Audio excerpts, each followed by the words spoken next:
Learn fast എഡ്യൂക്കേറ്റിലേക്ക് എല്ലാവർക്കും സ്വാഗതം. Statistical assistant grade 2025 എക്സാമിന് വേണ്ടിയിട്ട് നമ്മൾ എല്ലാവരും തന്നെ പഠിക്കുവാനായിട്ട് പോവുകയാണ് അല്ലേ. അതിലെല്ലാവർക്കും ഉള്ള ഒരു സംശയമാണ്, ഏത് ജില്ലയിലേക്കാണ് നമ്മൾ അപേക്ഷിക്കേണ്ടത്?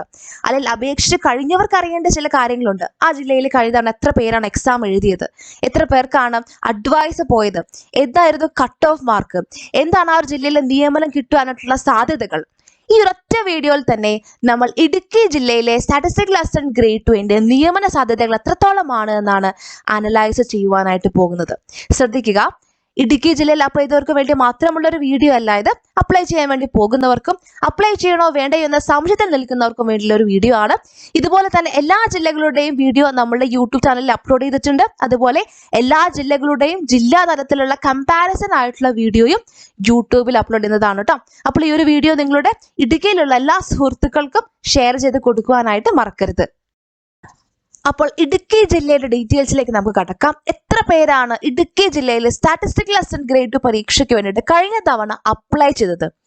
വെറും 1944 പേര് മാത്രമാണ് ഇടുക്കി ജില്ലയിൽ ആ ഒരു പരീക്ഷയ്ക്ക് വേണ്ടിയിട്ട് അപ്ലൈ ചെയ്തത്. എന്നാൽ കൺഫർമേഷൻ നൽകിയത് 1199 പേരായിരുന്നു. കൺഫർമേഷൻ നൽകിയത് 1199 പേരാണ്. ഈ കൺഫർമേഷൻ നൽകുക എന്ന് പറയുമ്പോഴേക്കും PSC ആദ്യമായിട്ട് എഴുതുന്നവർക്ക് ഒരു കൺഫ്യൂഷൻ ഉള്ള ഒരു കാര്യമാണ്. നമ്മൾ ഈ ഒരു എക്സാമിന് വേണ്ടിയിട്ട് അപ്ലൈ ചെയ്ത് കഴിഞ്ഞാൽ എക്സാമിന് 1-2 മാസം മുൻപായിട്ട് തന്നെ എക്സാം ഡേറ്റും സിലബസും പറഞ്ഞുകൊണ്ട് നിങ്ങൾ കൺഫർമേഷൻ നൽകൂ എന്ന് പറഞ്ഞ് PSCയുടെ ഒരു മെസ്സേജ് ഉണ്ടാകും. അപ്പോൾ നമ്മൾ PSC പ്രൊഫൈലിൽ പോയിട്ട് കൺഫർമേഷൻ നൽകണം. അപ്പോൾ കൺഫർമേഷൻ നൽകിയാൽ മാത്രമേ നമുക്ക് ഒരു എക്സാം എഴുതാനായിട്ട് സാധിക്കുകയുള്ളൂ. അതായത് നമ്മൾ ഈ ഒരു എക്സാമിന് വേണ്ടി എക്സാം എഴുതാനായിട്ട് വരുമെന്ന ഒരു ഉറപ്പ്, ഒരു കൺഫർമേഷൻ നമ്മൾ നൽകേണ്ടതുണ്ട്. കൺഫർമേഷൻ നൽകാത്ത പക്ഷം നിങ്ങൾക്ക് എക്സാം എഴുതുവാനായിട്ട് സാധിക്കില്ല കേട്ടോ. അപ്പോൾ പ്രത്യേകമായിട്ട് ഓർക്കുക, നിങ്ങൾ കൺഫർമേഷൻ നൽകേണ്ടതുണ്ട്. അങ്ങനെ കൺഫർമേഷൻ നൽകാത്ത പക്ഷം നിങ്ങൾക്ക് എക്സാം എഴുതാൻ സാധിക്കുകയില്ല. അങ്ങനെ എക്സാം എഴുതാൻ പറ്റാതെ പോയാൽ കുറച്ച് പേരെ അറിയാം. അപ്പം അങ്ങനെയുള്ള അബദ്ധങ്ങളൊന്നും തന്നെ പറ്റരുത്. അപ്പം എല്ലാവരും ഇടയ്ക്കിടയ്ക്ക് PSC പ്രൊഫൈൽ ചെക്ക് ചെയ്യുക. കൺഫർമേഷൻ നൽകുവാനായിട്ട് വരുമ്പോൾ തന്നെ അതുമായിട്ട് ബന്ധപ്പെട്ട കാര്യങ്ങളൊക്കെ നമ്മളുടെ യൂട്യൂബിലും അതുപോലെ ടെലിഗ്രാം ഗ്രൂപ്പിലും ഒക്കെ അപ്ഡേറ്റ് ചെയ്യുന്നതായിരിക്കും കേട്ടോ. അപ്പോൾ അങ്ങനെ 1994 പേരിൽ നിന്ന് കൺഫർമേഷൻ കൊടുത്തത് 1199 പേരാണ്. ഇനി കൺഫർമേഷൻ നിങ്ങൾ കൊടുത്തു കഴിഞ്ഞാലും ചിലപ്പോൾ എക്സാം എഴുതുവാനായിട്ട് വരാൻ സാധിക്കാത്ത പല സിറ്റുവേഷൻസും ഉണ്ടാവും. അങ്ങനെ കൺഫർമേഷൻ നൽകിയ 1199 പേരിൽ നിന്നും വെറും 791 പേര് മാത്രമാണ് ഇടുക്കി ജില്ലയിൽ പരീക്ഷ എഴുതുന്നത്. നിങ്ങളൊന്ന് ആലോചിച്ച് നോക്കിക്കേ, ഒരു മത്സര പരീക്ഷയിൽ മത്സരിക്കുന്നവരുടെ എണ്ണമാണ് വെറും 791 പേര്. വെറും 791 പേര് മാത്രം എഴുതിയ ഒരു PSC പരീക്ഷ. ഇതുപോലുള്ള ഒരു പരീക്ഷ നിങ്ങൾ ഇതിനു മുമ്പ് കണ്ടിട്ടുണ്ടോ? നമ്മുടെ ജനറൽ PSC പരീക്ഷകൾ നിങ്ങൾക്കറിയാം, ലക്ഷക്കണക്കിന് ആളുകളാണ് ആ ഒരു പരീക്ഷയ്ക്ക് വേണ്ടി അപ്ലൈ ചെയ്തെന്നും ആ ഒരു പരീക്ഷയ്ക്ക് വേണ്ടി പഠിക്കുന്നതും അല്ലെ. ഇവിടെ വെറും 791 പേര് മാത്രമാണ് ഇടുക്കി ജില്ലയിൽ പരീക്ഷ എഴുതിയിട്ടുള്ളത്. ഈ ഒരു 791 പേരിൽ എത്ര പേരായിരുന്നു മെയിൻ ലിസ്റ്റിൽ ഉണ്ടായിരുന്നത്? 34 പേരാണ് ഇടുക്കി ജില്ലയുടെ മെയിൻ ലിസ്റ്റിൽ ഉൾപ്പെട്ടിട്ടുണ്ടായിരുന്നത്. അതിലെ കട്ട് ഓഫ് എന്ന് പറയുന്നത്, മെയിൻ ലിസ്റ്റിന്റെ ആ ഒരു കട്ട് ഓഫ് ലോവസ്റ്റ് മാർക്ക് എന്ന് പറയുന്നത് 24 മാർക്കാണ്. അപ്പൊ ആ ഒരു ലിസ്റ്റിലെ ഇടുക്കി ജില്ലയുടെ ആ ഒരു ലിസ്റ്റിലെ കട്ട് ഓഫ് എന്ന് പറയുന്നത് 24 മാർക്കാണ്. ഹയസ്റ്റ് മാർക്ക് എന്ന് പറയുന്നത് 41.67 മാർക്കാണ്. അതായത് 24 മാർക്കും അതിന് മുകളിൽ മാർക്ക് മേടിച്ചവർ ഒരു 34 പേര് മാത്രമാണ് ആ ഒരു മെയിൻ ലിസ്റ്റിൽ ഉണ്ടായിരുന്നത്. ഇതുവരെ ഈ ഒരു ലിസ്റ്റിൽ നിന്ന് പോയിട്ടുള്ള അഡ്വൈസുകളുടെ എണ്ണം എന്ന് പറയുന്നത് 21 അഡ്വൈസുകളാണ്. 791 പേരായിരുന്നു എക്സാം എഴുതിയത്. അതിൽ മെയിൻ ലിസ്റ്റിൽ 34 പേര് വന്നു. അതിൽ നിന്നും മെയിൻ ലിസ്റ്റിലും സപ്ലിമെന്ററി ലിസ്റ്റിലുമായിട്ട് മൊത്തത്തിൽ അഡ്വൈസുകൾ പോയ എണ്ണം എന്ന് പറയുന്നത് 21 ആണ്. 21 പേർക്കാണ് ഇതുവരെ ഇടുക്കി ജില്ലയിൽ നിന്ന് അഡ്വൈസ് പോയിട്ടുള്ളത്. അപ്പോൾ കോമ്പറ്റീഷന്റെ ലെവൽ നോക്കിയാലും, കോമ്പറ്റീഷനിൽ എക്സാം എഴുതുന്നവരുടെ എണ്ണം നോക്കിയാലും അല്ലെങ്കിൽ അഡ്വൈസുകളുടെ എണ്ണം നോക്കിയാലും ഇതുപോലെയുള്ള ഒരു പരീക്ഷ നിങ്ങൾക്ക് മറ്റെവിടെയും കാണാനായിട്ട് സാധിക്കുകയില്ല. ഇപ്പൊ സ്റ്റാറ്റിസ്റ്റിക്കൽ അസിസ്റ്റന്റ് ഗ്രേഡ് 2 ആയാലും ഇനി ചിലപ്പോൾ 2-3 വർഷത്തിന് ശേഷം മാത്രമേ വിളിക്കുകയുള്ളൂ PSC. അതുകൊണ്ട് തന്നെ നിങ്ങൾ ഈ ഒരു അവസരം മിസ്സാക്കരുത് കേട്ടോ. ഏറ്റവും നന്നായിട്ട് തന്നെ നിങ്ങൾ ഈ ഒരു പരീക്ഷയ്ക്ക് വേണ്ടിയിട്ട് പരിശ്രമിച്ചു കഴിഞ്ഞാൽ നമ്മുടെ ആ ഒരു റാങ്ക് ലിസ്റ്റ് വരുമ്പോൾ ഏറ്റവും ടോപ്പ് റാങ്കിൽ തന്നെ നിങ്ങൾക്ക് എത്തുവാൻ സാധിക്കുമെന്നതിൽ ഒരു സംശയവുമില്ല. ഇനി നമുക്ക് മെയിൻ ലിസ്റ്റിലെ ഡീറ്റെയിൽസിലേക്ക് കടക്കാം. ജനറൽ കാറ്റഗറി വിഭാഗത്തില് എത്ര പേരാണ് മെയിൻ ലിസ്റ്റിൽ ഉണ്ടായിരുന്നത്? 18 പേരാണ് ജനറൽ കാറ്റഗറി വിഭാഗത്തിൽ നിന്ന് മെയിൻ ലിസ്റ്റിൽ ഉൾപ്പെട്ടിട്ടുണ്ടായിരുന്നത്. അതിൽ ഹയസ്റ്റ് മാർക്ക് എന്ന് പറയുന്നത് 41.67 മാർക്കും ലോവസ്റ്റ് മാർക്ക് എന്ന് പറയുന്നത് 24 മാർക്കുമായിരുന്നു. അതുപോലെ ഇഴവത്തിയ ബിലവ റിസർവേഷൻ ഉള്ളവരിൽ നിന്ന് 10 പേരാണ് മെയിൻ ലിസ്റ്റിൽ ഉൾപ്പെട്ടിട്ടുണ്ടായിരുന്നത്. 10 പേര്.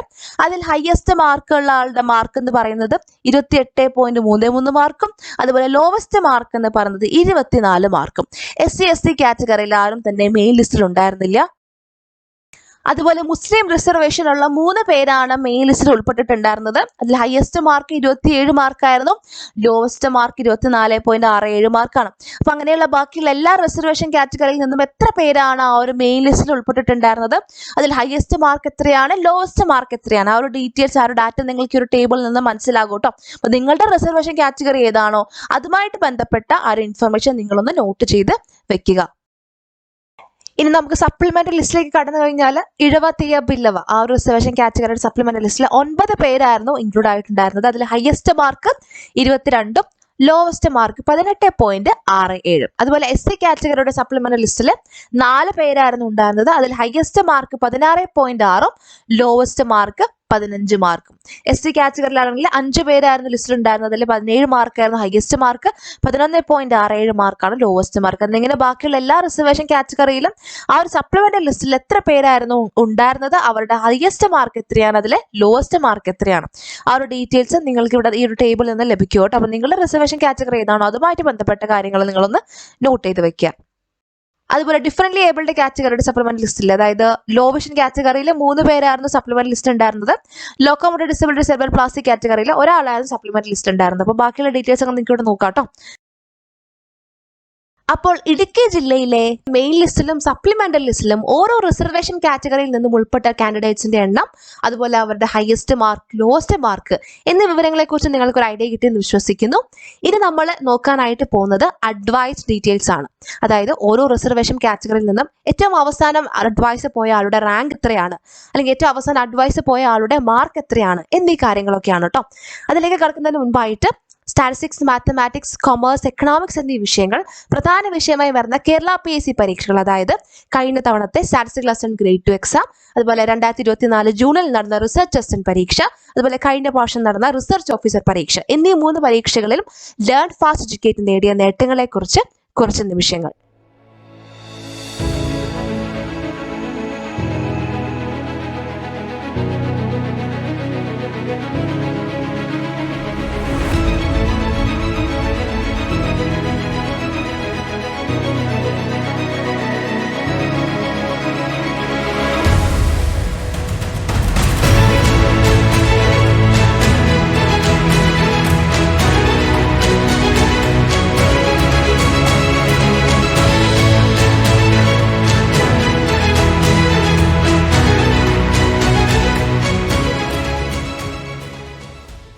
ഇനി നമുക്ക് ഇടുക്കി ജില്ലയിലെ അഡ്വൈസ് ഡീറ്റെയിൽസിലേക്ക് കടക്കാം.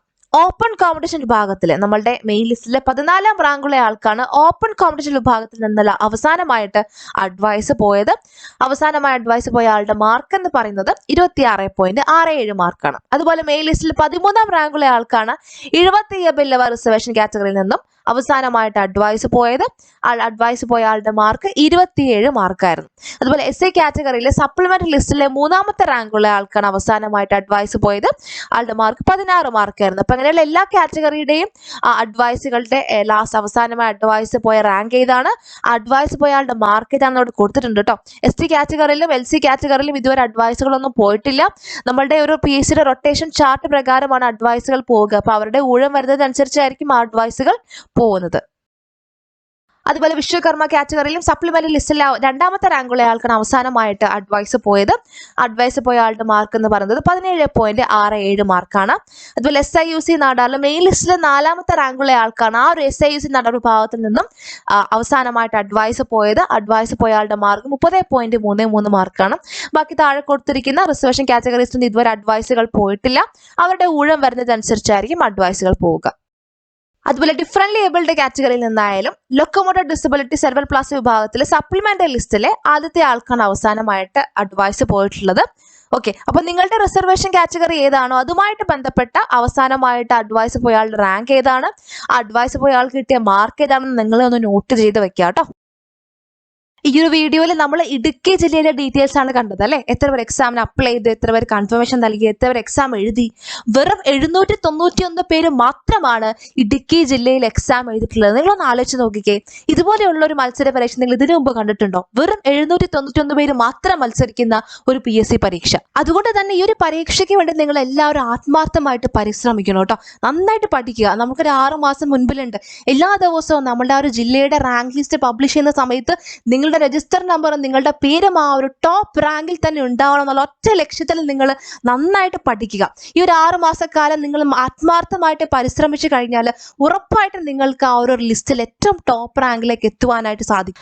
അപ്പോൾ എങ്ങനെയാണ് നമ്മൾ ഈ ഒരു പരീക്ഷയ്ക്ക് വേണ്ടി പഠിക്കേണ്ടത്, തയ്യാറെടുക്കേണ്ടത്? സബ്ജക്ട് ബേസ്ഡ് എക്സാമുകളിൽ, അതായത് പ്രത്യേകമായിട്ടും സ്റ്റാറ്റിസ്റ്റിക്സ്, മാത്തമാറ്റിക്സ്, കൊമേഴ്സ്, എക്കണോമിക്സ് എന്നീ വിഷയങ്ങൾ പ്രധാന വിഷയമായി വരുന്ന സബ്ജക്ട് ബേസ്ഡ് എക്സാമുകളിൽ PSC ചോദ്യങ്ങൾ ചോദിക്കുന്ന ഒരു രീതിയുണ്ട്. ആ ഒരു രീതി മനസ്സിലാക്കിക്കൊണ്ട് വേണം നമ്മൾ പഠിക്കുവാനായിട്ട്. ആ ഒരു രീതി മനസ്സിലാക്കി അനലൈസ് ചെയ്തുകൊണ്ടാണ് ലേൺ ഫാസ്റ്റ് എഡ്യൂക്കേറ്റിൽ എല്ലാ ക്ലാസ്സുകളും എല്ലാ മോക്ക് ടെസ്റ്റുകളും പ്രിപ്പയർ ചെയ്തിരിക്കുന്നത്. അതിൻ്റെ ഒരു തെളിവാണ് 2024 ജൂണിൽ നടന്ന റിസർച്ച് അസിസ്റ്റന്റ് പരീക്ഷ. ആ ഒരു പരീക്ഷയിൽ ഇതേപോലെ തന്നെ സ്റ്റാറ്റിസ്റ്റിക്സ്, മാത്തമാറ്റിക്സ്, കൊമേഴ്സ്, എക്കണോമിക്സ് ആയിരുന്നു പ്രധാന വിഷയങ്ങളായിട്ട് പഠിക്കുവാനായിട്ടുണ്ടായിരുന്നത്. ആ ഒരു പരീക്ഷയിൽ ലേൺ ഫാസ്റ്റ് എഡ്യൂക്കേറ്റിൽ പഠിപ്പിച്ച ഭാഗങ്ങളിൽ നിന്നും 64 ചോദ്യങ്ങളാണ് നമ്മളുടെ മെയിൻ എക്സാമിന് വന്നത്. 64 ചോദ്യങ്ങൾ, എക്സാക്ട്ലി സെയിം ആയിട്ടുള്ള ചോദ്യങ്ങൾ, സിമിലർ ആയിട്ടുള്ള ചോദ്യങ്ങൾ, പഠിച്ച കാര്യങ്ങൾ അപ്ലൈ ചെയ്യേണ്ട ചോദ്യങ്ങൾ, അങ്ങനെ 64 ചോദ്യങ്ങളാണ് ഒരു പരീക്ഷയ്ക്ക് വന്നത്. ആ 64 ചോദ്യങ്ങൾ ഏതൊക്കെ ക്ലാസ്സിലാണ് നമ്മൾ പഠിച്ചിട്ടുള്ളത്, ഏതൊക്കെ മോക്ക് ടെസ്റ്റിലെ ചോദ്യങ്ങളാണ്, അല്ലെങ്കിൽ ഏത് ക്ലാസ്സിൽ പഠിപ്പിച്ച കാര്യങ്ങൾ അപ്ലൈ ചെയ്തിട്ടുള്ള ചോദ്യങ്ങൾ എന്നിങ്ങനെയുള്ള കംപ്ലീറ്റ് വിവരങ്ങൾ യൂട്യൂബിൽ ഒരു വീഡിയോ ആയിട്ട് അപ്ലോഡ് ചെയ്തിട്ടുണ്ട്. നിങ്ങൾക്കത് കണ്ടു നോക്കാം. അപ്പോൾ ആ ഒരു PSC ചോദ്യങ്ങൾ ചോദിക്കുന്ന രീതി മനസ്സിലാക്കിക്കൊണ്ട് തന്നെയാണ് ലേൺ ഫാസ്റ്റ് എഡ്യൂക്കേറ്റിന്റെ എല്ലാ ക്ലാസ്സുകളും തയ്യാറാക്കുന്നത്. അതിന്റെ ഫലം തന്നെയായിരുന്നു 64 ചോദ്യങ്ങൾ വന്നതും. മാത്രമല്ല, റിസർച്ച് അസിസ്റ്റന്റ് പരീക്ഷയിൽ വെറും 159 പേര് മാത്രം അടങ്ങുന്ന ഷോർട്ട് ലിസ്റ്റിൽ ഇടം നേടിയത് 37 പേരാണ്. അത് സ്റ്റേജ് വൈഡ് എക്സാം ആണ്. 37 പേരും ലേൺ ഫാസ്റ്റിലെ സ്റ്റുഡൻസ് ആയിരുന്നു. 19 പേരാണ് മെയിൻ ലിസ്റ്റിൽ മാത്രമുള്ളത്. 19 പേര് മെയിൻ ലിസ്റ്റിലും 18 പേര് സപ്ലിമെന്ററി ലിസ്റ്റിലും. അതുപോലെ 2022 സ്റ്റാറ്റിസ്റ്റിക്കൽ അസിസ്റ്റന്റ് ഗ്രേഡ് 2 പരീക്ഷയിൽ ലേൺ ഫാസ്റ്റ് എഡ്യൂക്കേറ്റിൽ നിന്നും 55 റാങ്ക് ഹോൾഡേഴ്സ് ആണ് ഉണ്ടായിരുന്നത്.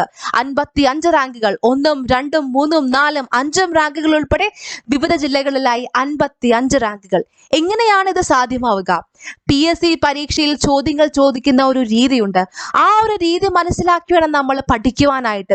ഞങ്ങൾ ക്ലാസ്സിൽ പഠിപ്പിക്കുന്നതും അതുപോലെ മോക്ക് ടെസ്റ്റിൽ ഇടുന്ന ക്വസ്റ്റ്യൻസും നിങ്ങൾ ആത്മാർത്ഥമായിട്ട് പഠിക്കുകയും പ്രാക്ടീസ് ചെയ്യുകയും ചെയ്യുകയാണെങ്കിൽ തീർച്ചയായിട്ടും ഇനി വരാൻ പോകുന്ന 2025 സ്റ്റാറ്റിസ്റ്റിക്കൽ അസിസ്റ്റന്റ് ഗ്രേഡ് 2 പരീക്ഷയുടെ റാങ്ക് ലിസ്റ്റിൽ നിങ്ങളുടെ പേരും ഏറ്റവും ടോപ്പ് റാങ്കിൽ ഉണ്ടാവുമെന്നതിൽ ഒരു സംശയവുമില്ല. ഈ 2025 നിങ്ങൾ ആഗ്രഹിച്ചതുപോലെ നിങ്ങൾക്കൊരു ഗവൺമെന്റ് ജോലി നേടുവാൻ സാധിക്കട്ടെ എന്ന് ആശംസിക്കുന്നു. നിങ്ങളോടൊപ്പം ലേൺ ഫാസ്റ്റ് എഡ്യൂക്കേറ്റ് എന്നും ഉണ്ടാവും. Thank you.